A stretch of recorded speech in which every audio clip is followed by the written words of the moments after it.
Does the car industry realize it has 30 minutes? Do you know you have 30 minutes? Are you kidding me? 30, yes.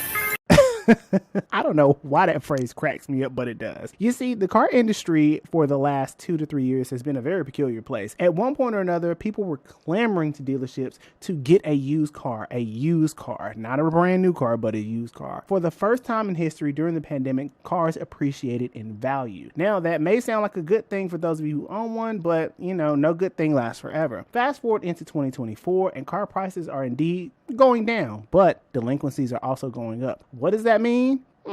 This might be a show. And in this video, I wanted to talk about it. What's up, guys? My name is Chris, and welcome to the Breakdown, where we talk about everything cars, news, and reviews. If you're new to the channel, welcome. If you're not, welcome the back. Of course, a lot of people don't really like to talk about cars and loans because, to be frank, unless you're a geek like me, it's pretty boring. But what you do find is that in the forest of auto loans, you find that there's a lot of numbers that we should have been paying attention to. And by no means is it encroaching upon us right now, but it is looming. There have been several videos regarding the auto loan crisis, from Lucky Lopez to Aubrey Jonick to Car Edge and many of those other YouTubers who have openly discussed the problem that is looming on the car industry. And it seems like now we are finally facing the music. So in this video, not only will we be talking about the car loans and the car loan crisis and what happened during the pandemic and what happened today, but more importantly, what you can do to prepare yourself in the event you find that you may need a car, but you might be upside down. So with that being said, stick around and stay tuned, because you are now watching The Breakdown.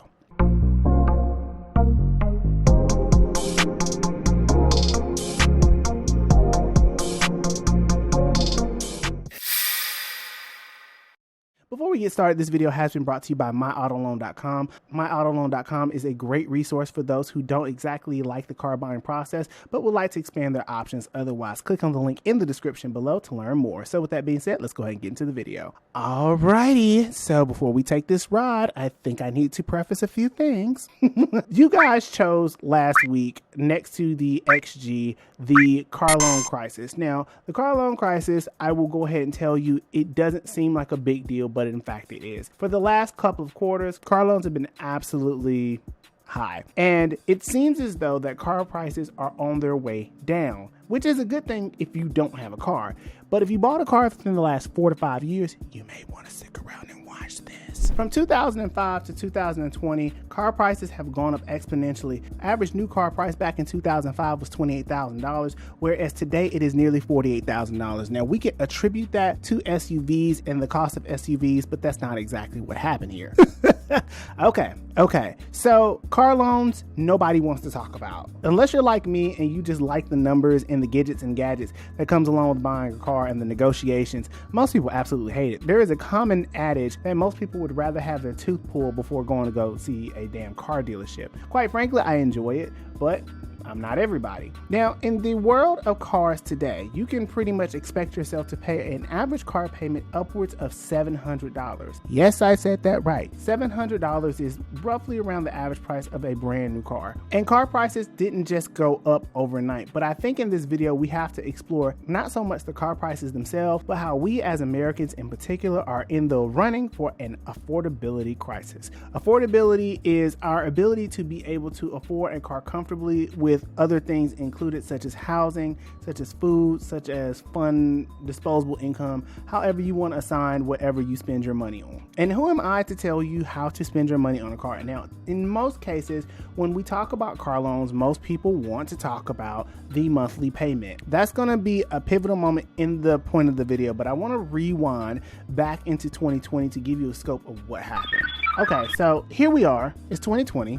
Particularly March, and the world shut down. Go figure. What also happened was that a lot of businesses did not know how they were going to function and how they were going to create and generate more revenue in an economic system. And the car industry is a very critical point of American society, as well as the railroad industry, as well as the aviation industry, because we are a big transportation nation. I said that and that was funny. But the car industry is very critical, as many people go in each and every day to negotiate and duke it out with the salesman so that they can get their next car. And And the miscommunication behind all of this is that a lot of people tend to think that dealers are the enemy. Let's be clear, dealers are small business owners in the grand scheme of things. While we only have a handful of big dealer networks, most dealerships outside of them are typically small networks having about 1 to 2 stores. This is really important because a lot of people have this perception of dealerships, and the truth is that the dealership is only going to sell what you want at an affordable price that means something to you. Now, of course, they can get greedy, and I will get to that at some point in the video, but the real thing to remember is before we go any further, the dealer is not the villain.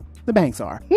I'm just a messenger. The dealership is not the villain, and I want to point that out. So back in 2020, as the world shut down, car manufacturers, not dealerships, were in peril because they had to figure out how they were going to produce new cars and get them to dealerships. Now, what happened was that once the earth shut down, of course, people were laid off, jobs were cut, and everything else happened.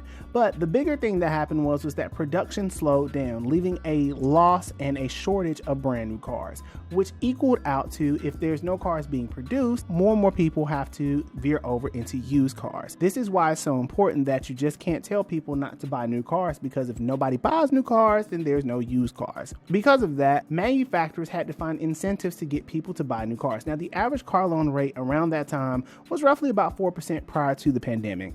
Shortly after the pandemic, it got nasty. The federal interest rates dropped, leaving most manufacturers to be able to lend out to borrowers. Now, of course, we can attribute this to partially due to the PPP or the CARES Act money, but I think that's a bit of an oversight, and I'm going to get to that in a moment. So, given that all of these things are happening, car loans are going free. Manufacturers were unable to produce more cars. The value of used cars shot through the freaking roof. And if you owned one at the time, you probably remember the valuations went up tenfold. I don't have any specific numbers today. I'm gonna try to give it as digestible as possible. But the car values went through the freaking roof. And basically, if you owed $10,000 on your car prior to, and it was worth $6,000 before the pandemic, it probably was worth $15,000 once the pandemic started. So a lot of people were using that as an advantage, in addition to the excess money that was put into the system to pretty much buy cars. Now, the problem that really happened during 2020 was that there was an overextension of money. There was a lot of people that were in high demand for these cars, and if you remember correctly, there were a lot of cars that weren't on dealerships because pretty much everybody had sucked them up. Swallowed up. Have you ever been swallowed up? The problem is that many dealerships knew at the time that with this high demand, they could get away with it a little bit more, and they can only get away with as much as the bank allows them to. But given all of those things, the dealerships decided that they were going to command high prices, especially with the auctions commanding even higher prices. And of course, those costs from the auction are oftentimes incurred into the form of retail. All of those things aside, many people were clamoring for used cars, and the price of them went up. Of course, during this time, during 2020 and 2021, the valuations were also up because of the constrained supply. The valuations are what gave people a false sense of comfort. We speculated in the auto industry at the time that the valuations were going to stay up there for a while and we were never going to get out of this thing. What we did not expect was that the bottleneck was eventually going to overflow towards 2023 as many manufacturers recorrected everything that they had out there, eventually causing an oversupply of cars. Now, what does this mean exactly? This means that dealer lots were full whereas they were once empty. And what this usually means is that once there's an oversupply, more incentives have to be given out to justify more people buying cars. And as more people buy new cars, less people are going to buy used cars. So giving the entire scope from 2020 to 2021, we had a false sense of understanding of money and circulation as well as what car prices were. Fast forward into today, and car prices are indeed sliding down. That's not a good thing. In addition to car prices sliding down, there also has been an increase in delinquencies. Basically, a delinquency is when you don't pay your bills and essentially the repo man come get you. I've been through it before. It's not a fun experience. And the misunderstanding is that the dealer doesn't come for your car unless they are buy here, pay here. Who actually comes for your car is the lender, the very same person that gave you the money to be able to buy a car that you could not afford on paper. Now, this was very comparable to what was going on in 2008, where there were people who were buying more than they could actually afford. And the affordability can be attributed to the employers, not so much the people who are lending out the money themselves. They just give you the money. But the income actually comes from your employer or the economy if you're self-employed. Because of all of these things, the lenders overextended themselves between 2020 and 2021, entering into 2022. And once the manufacturers caught up with supply, a lot of the cars that would have ordinarily